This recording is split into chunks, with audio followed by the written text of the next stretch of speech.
నాన్న రెక్కలాడితేనే బుక్కెడు పువ్వరా, వాళ్ళ రెక్కల కష్టపు సెమట సుక్కల దారను నేనురా.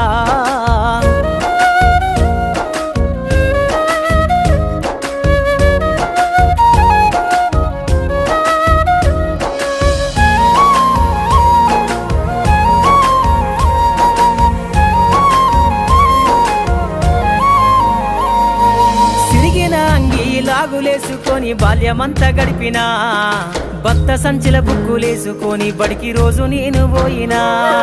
సిరిగిన అంగి లాగులేసుకొని బాల్యమంతా గడిపినా, భర్త సంచిల బుక్కులేసుకొని బడికి రోజు నేను పోయినా. అమ్మ నాన్న వాళ్ళ నెత్తురుని సత్తుగా జల్లయి నన్ను సాధిండ్రు, అమ్మ నాన్న వాళ్ళ నెత్తురుని సత్తుగా జల్లయి నన్ను సాధిండ్రు. రెండు చేతుల్లో ఒడిసిన పొక్కుల బాధను గుండెల్లో దాసుకుండ్రు.